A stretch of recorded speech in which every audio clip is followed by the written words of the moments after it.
මගේ උණුසුම ගන්න. මම සෙමින් ඔහුගේ තෙත ඇඳුම් එකින් එක ඉවත් කරන්න පටන් ගත්තා.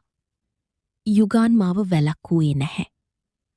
ඔහු මගේ උරහිස් මත දෑත් තබා මාව ඔහු දෙසට තවත් ඇදගත්තා. මම ඔහුව සෙමින් ඇඳ මත හාන්සි කරවා ඔහුගේ නිරුවත් සිරුරේ උණුසුම සොයා සමීප වුණා. අපේ දෙතොල් එකිනෙක යාවුණේ වසර ගණනාවක නිහඬ ආදරී සියලු සීමාවන් බිඳ දමමින්. ඒ හුදෙක් හාදුවක් පමණක් නොවෙයි. ආත්මයන් දෙකක දැඩි පෙරැත්තයක්. ආදිත්‍ය, මාව ඔයාගේ ලෝකී අතරමං කරන්න. යුගාන් දෑස් පියාගෙන මගේ පිටුපස තදින් බදාගනිමින් කෙන්දිරි ගෑවා.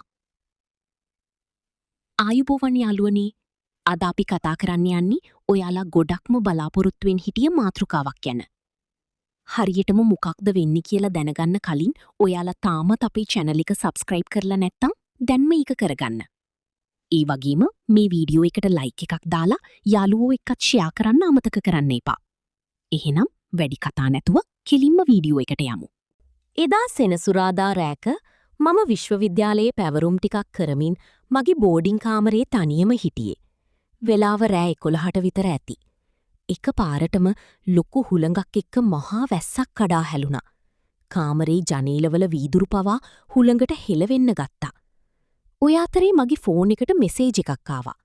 ඒ යුගාන්ගෙන්. ආදිත්‍ය, මම ඔයාගේ බෝඩිම ගාව හිටියේ. වැස්සට කොටු වුණා. ඇතුළට එන්නද? යුගාන් කියන්නේ මගීම බැච් එකේ ඉන්න හැමෝම ආස කරන ඒත් කාටවත් ලංවෙන්න නොදින නිහඬ ගතිගුණ තියෙන කෙනෙක්. හැබැයි අපි දෙන්න අතරේ කාටවත් නොදැනෙන සියුම් ලෙංගතුකමක් තිබුණා. මම වහාම දුවලා ගිහින් දොර ඇරියා. යුගාන් දොරකඩ හිටියේ සම්පූර්ණයෙන්ම තෙමිලා සීතලට ගැහෙමින්. ඔහුගේ මුහුණ පුරා වැහිබින්දු බේරෙනවා. මම ඔහුව ඉක්මනින් ඇතුළට අරන් දොර වැහුවා. දොර වහනවත් එක්කම කාමරේ ලයිට් එක එකපාරටම නිවිලා ගියා. මුළු පරිසරයේම කළුවර වුණේ ඈතින් ඇසුණු හෙන සද්දෙත් එක්කයි. ලයිට් ගියා ආදිත්‍ය. යුගාන් කළුවරේම මිමිනුවා. කමක් නැහැ. මම ලැප්ටොප් එකේ එළියෙන් ඉන්නම්. මම කිව්වා. ලැප්ටොප් තිරේන ආපු සිහින් නිල් පාට ආලෝකය යුගාන්ගේ තෙතබරිත සිරුර මතට වැටුණා. ඔහුගේ ෂර්ට් එක ඇඟටම ඇලිලා තිබුණේ. ඔහුගේ පිරිපුන් පෙනුම මතු කරමින්. මම තුවායක් අරන් ඔහුගේ හිසකිස් පිස දමන්න ලංගුණා. මගේ දෑත් ඔහුගේ හිසකිස් අතරින් යද්දි යුගාන් එක පාරටම මගේ මැණික් කටුවෙන් තදින් අල්ලා ගත්තා. ඔහුගේ දෑස් මගේ දෑස් දෙසට යොමු වුණේ පුදුම සහගත ආකර්ෂණයකින්. අපි හුස්මවල් එකිනෙකාට දැනෙන තරමට අපි ලං වෙලා හිටියේ. මට ගොඩක් සීතලයි ආදිත්‍ය. ඔහු ඉතාමත් ගැඹුරු හඬකින් කිව්වා. මගේ උණුසුම ගන්න. මම සෙමින් ඔහුගේ තෙත ඇඳුම් එකින් එක ඉවත් කරන්න පටන් ගත්තා. යුගාන් මාව වැළක්වුවේ නැහැ. ඔහු මගේ උරහිස් මත දෑත් තබා මාව ඔහු දෙසට තවත් ඇදගත්තා. මම ඔහුව සෙමින් ඇද මත හාන්සි කරවා ඔහුගේ නිරුවත් සිරුරේ උණුසුම සොයා සමීප වුණා. අපේ දෙතොල් එකිනෙක යාවුණේ වසර ගණනාවක නිහඬ ආදරයේ සියලු සීමාවන් බිඳ දමමින්. ඒ හුදෙක් හාදුවක් පමණක් නොවෙයි. ආත්මයන් දෙකක දැඩි පෙරත්තයක්. ආදිත්‍ය, මාව ඔයාගේ ලෝකයේ අතරමං කරන්න. යුගාන් දෑස් පියාගෙන මගේ පිටුපස තදින් බදාගනිමින් කෙන්දිරි ගෑවා. පිටතින් නැසන මහා වැස්සේ රිද්මයට සමාන්තරව අපේ ආදරණීය සටන ඇරමුණා. සීතල පරදවමින් අපේ සිරුවලින් නැගුණු උණුසුම මුළු කාමරයම ආක්‍රමණය කළා. මම ඔහුගේ සිහී නිනෙන් අල්ලා මගේ උපරිම සෙනෙහස සහ ශක්තිය ඔහු තුළ තැන්පත් කරද්දි යුගාන් වේදනාව සහ සතුට මුසු වූ සිහින් කිඳිරිලි හඬින් මගේ නම කියන්න වුණා. එදා මුළු රාත්‍රියම ගෙවුණි අපේම රිද්මයකට. වැස්ස නිමාවන තුරුම අපි දෙන්නා එකිනෙකාගේ සිරුරු තුළ සැනසීම සෙව්වා. පාන්දර වෙද්දි යුගාන් මගේ බාහුවක් මත හිස තබාගෙන සුවසී නිදාගෙන හිටියා. ඔහුගේ නිරිවත් පපුව මත මගේ අත තබාගෙන මම කල්පනා කළේ මේ විශ්වවිද්‍යාල ජීවිතයේ මට ලැබුණු වටිනාම සහ රහසිගතම තෑග්ග ඔහු කියයි. පාන්දර 2 පසු ඉතිබුණි. පිටතින් ඇසුණු මහා වැස්සේ සද්දය මඳක් අඩු වී සිහින් පොද වැස්සක රිද්මයට හැරී තිබුණත් කාමරයේ තුල තිබූ සීතල ගතිය තවත් වැඩි වී තිබුණි. යුගාන් මගේ පපුවට තවත් තද වී ඔහුගේ දෑත්වලින් මාව බදාගෙන සිටියේ ඒ සීතලෙන් බේරීමට මිනි. පළමු වටයේ දැඩි විඩාව නිසා අප දෙදෙනාගේම වේගවත් හුස්මහඬ විතරක් කාමරේ පුරා රැව් දුන්නේය. ලැප්ටොප් තිරයෙන් නිකුත් වූ සිහින් නිල් පැහැති ආලෝකය තවමත් යුගාන්ගේ සුන්දර මුහුණ මත පතිත වී තිබුණි. මම සිමින් මගේ ඇඟිලි තුඩුවලින් ඔහුගේ නිරුවත් උරහිස දිගේ පහළට අතගිනිච්චෙමි. ඒ සියුම් ස්පර්ශයට යුගාන්ගේ සිරුර මදක් ගැස්සුණු අතර ඔහු සිමින් දෑ සැර මා දෙස බැලුවෙය. ආදිත්‍ය, මට තාමත් විශ්වාස කරන්න බැහැ අපි මේ ඉන්නේ එකම ලෝකෙක කියලා. ඔහු මගේ පපුවී සිමින් මුහුණ අතුල්ලමින් මිමිනුවෙය. මේක හීනයක් නෙවෙයි යුගාන්, මම සැබවින්ම ඔබ ළඟ ඉන්නවා. මම ඔහුගේ නිකටින් අල්ලා නැවතත් ඔහුගේ දිතුල් මගී කරගත්තෙමි. ඊ හාදුවත් සමගම අපි සිත්තුල සැඟවී තිබූ නොති තාශාව නැවතත් අවදිවීමට වැඩි වේලාවක් ගත වූවේ නැත. මම ඔහුව සිමින් මගී උකුල මත හිඳුවා ගත්තෙමි. යුගාන් මගේ සිරුර මත බරවෙද්දී ඔහුගේ උණුසුම මගේ මුළු ඇඟ පුරාම විදුලියක් මෙන් දුවන්නට විය. ආදිත්‍ය, තවමත් මදක් රිදෙනවා. ඒත් මට ඔයාගේ උණුසුම ඕනෑ. ඔහු මගේ උරහිස තදින් සපමින් කෙඳිරි ගෑවේය. ෂ්, මම ඉන්නවානි මැනික. අපි හිමින් කරමු. මම ඔහුගේ සිහින් ඉනෙන් අල්ලා ඔහුව මගේ රිද්මයට හුරු කරගත්තෙමි. මෙවර අපගේ එක්වීම පෙරට වඩා මන්දගාමී වූත් වඩාත් හැඟීම්බර වූත් එකක් විය. යුගාන් දෑස් පියාගෙන ඔහුගේ මුළු සිරුරේම පාලනය මගේ දෑතට මුදා හැරියේය. අඳුරු කාමරයේ සිහින් නිල් ආලෝකය මැද ඔහුගේ මුහුණේ මැවෙන හැඟීම් ප්‍රකාශනයන් මම ආසාවෙන් බලා සිටියෙමි. වේදනාව පරදා නැගියායි අසීමිත සතුට ඔහුගේ මුවින් සිහින් කෙඳිරිලි හඬක් ලෙස පිටවන්නට විය. අපේ සිරුරු එකිනෙක ගැටෙනයි ආදරණීය රිද්මයත් බෝඩිමී ජනීලයට වදින වැහිබින්දුවල සද්දයත් මුළු රාත්‍රියම වෙනස්ම මානයකට රැගෙන ගියේය. මම යට සිට මගේ උප්පරිම සිනහස ඔහු තුළ තැන්පත් කරද්දි යුගාන් මගේ කොණ්ඩේ අතරින් ඔහුගේ ඇඟිලි යවමින් මාව තවත් තදින් ඔහු දෙසට ඇදගත්තීය. ආදිත්‍යා, මට යන්න වගේ, නවත්වන්න එපා. ඔහු වේගවත් හුස්ම අතරින් කෙඳිරි ගෑවීය. මමත් උඹ ළඟමයි යුගාන්. මම ඔහුව තවත් තදින් බදාගෙන අප දෙදෙනාගේම ආදරයේ උච්චතම අවස්ථාව එක්කම මොහොතක සනිටුහන් කළෙමි. අපේ සිරුරු දහඩියෙන් සහ ආදරයේ සලකුණුවලින් නැහැවී තිබුණි. යුගාන් මගේ ඇඟ උටටම කඩාගෙන වැටි හති දමන්නට විය. මම ඔහුගේ තිත බරිත නලල සිප ගනිමින් ඔහුව මගේ දෑතටගෙන තදින් වැළඳ ගත්තිමි. එළිය වැටුනත් මගේ හිතී තියෙන මේ ආදරයේ කවදාවත් නිමවෙන්නේ නෑ යුගාන්. මම ඔහුගේ කනට කොඳුරා පැවසුවෙමි.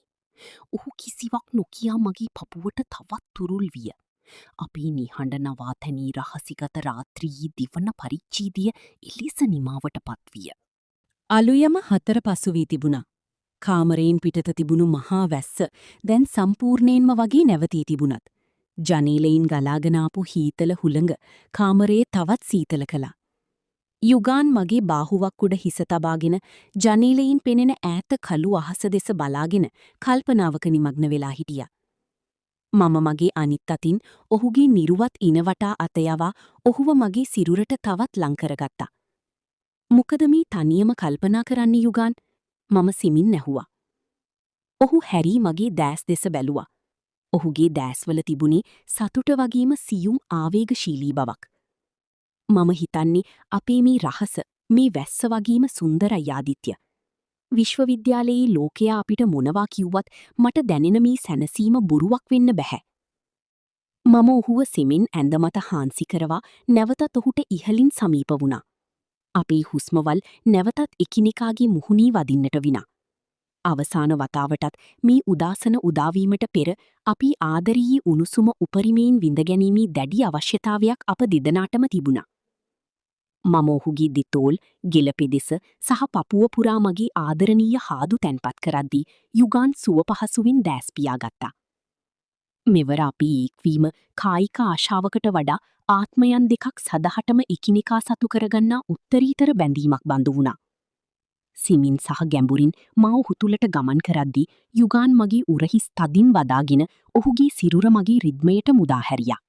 කාමරයේ නිහඬතාවේ බිඳ දමමින් පිටතින් ඇසුණු සිහින් වැහිබිඳුවල හඬත් අපේ ආදරණීය කෙඳිරිලි හඬත් මුළු පරිසරේම ආලෝකවත් කළාවනි.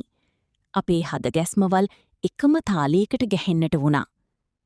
ආදිත්‍ය, මම ඔයාට ගොඩක් ආදරෙයි බං. මාව කවදාවත් දාලා යන්න එපා. ඔහු කඳුළු පිරුණු දාසින් මගේ මුහුණ දෙස බලා පැවසුවා. කවදාවත් නැහැ යුගාන්. උඹ මගේ ජීවිතේ. මම ඔහුගේ කඳුළු සිපගනමින් අපේ ආදරයේ අවසාන හෝරාව දැඩි තෘප්තියකින් යුතුව සනිටුහන් කළා. අවසානයේදී අප දෙදෙනාම දැඩි සැනසීමකින් යුතුව එකිනෙකාට තුරුල් වී ඇඳ මත වැතිර සිටියා. ඈතින් කුරුල්ලන්ගේ සිහින් නාදය ඇසෙන්නට වූ අතර කළුකර තිබූ අහස සෙමින් රන්වන් පැහැයෙන් බැබලෙන්නට වුණා. ජනේලයෙන් ආපු පළමු හිරුකිරණ යුගාන්ගේ මුහුණ මත වැටෙද්දී ඔහු මා දෙස බලා ඉතාමත් සුන්දර සිනහවක් පෑවා. අපි දෙදෙනාම නැගිට එකට උණුසුම් කෝපිකෝප්පයක් රසවින්දා. වැස්ස නිමා වී තිබුණත් එදා රාත්‍රියේ අප ගොඩනැගූයේ සොඳුරු රහස අපේ ජීවිත කාලයටම නොමැකින මතකයක් ලෙස හදවතී සදාකාලිකවම රැඳිනු ඇත. උදෑසන උදාවී පය කිහිපයක් ගත වුවද බෝඩින් කාමරයෙන් පිටත ලෝකයට පියවරක් තැබීමට අප දෙදෙනාටම සිතුනේ නැත. යුගාන් මගේ ඇඳ අද්දර හිඳගෙන ඔහුගේ ජංගම දුරකථනයේ දෙස බලා සිටියේ මදක් කල්පනාකාරීවය. රාත්‍රියේ අප අතර තිබූයේ අසීමිත නිදහස සහ සතුට උදෑසන එළියත් සමග සියුම් නොසන්සුන්තාවයකට පෙරලී ඇති බව මට වැටහුණි. මම සෙමීන් ඔහු පිටුපසින් ගොස් ඔහුගේ උරහිස් මත මගේ දෑත් තැබුවිමි. මොකද යුගාන්, මොනවා හරි ප්‍රශ්නයක්ද? ඔහු ගැස්සී හැරී මා දෙස බැලුවේය. ඔහුගේ දෑස්වල තිබුණේ ආදරයට වඩා සැඟවුණු බියකි. නැහැ ආදිත්‍ය, මට හිතුනේ මේ හැමදේම කැම්පස් එකේ අය දැනගත්තොත් අපිට මොකද වෙන්නේ කියලා. යාළුවන්ගින් සමාජයෙන් අපිට බේරීමක් නැති වෙයි. මම ඔහුගේ දෑත් මගේ අත්ල තුලටගෙන තදින් අල්ලා ගත්තිමි. ලෝකයා දකින්නේ අපි බාහිර සමාජයේ විතරයි යුගාන්. හැබැයි ඊයේ රෑ අපේ ආත්මයන් දෙක එකතු වුණේ ලෝකයාට පිනින්න නෙවෙයි. මගේ හිතේ උඹ ගැන තියෙන ආදරේ කාටවත් විනාශ කරන්න බැහැ. මගේ වචන ඔහුගේ හදවතට සහනයක් ගෙන දුන් බව ඔහුගේ මුහුණින් පෙනුනි. ඔහු මගේ පපුවට හිස තබාගෙන මාව තදින් වැළඳගත්තීය. ඊ වැළඳ ගැනීම තුල තිබුණේ කායික ආශාවන්ට වඩා එහා ගිය තමන්ව ආරක්ෂා කරගන්නා ලෙස කරන නිහඬ ඉල්ලීමකි. මට හැමදාම මේ වගේ වැසි රාත්‍රියක ඔයාගේ උණුසුම අස්සී හැංගිලා ඉන්නේ නැත්නම්, ඔහු මිමිනුවීය. අපි අපේම ලෝකයක් හදමු යුගාන්. කාටවත් අපිට බලපෑම් කරන්න බැරි ලෝකයක්.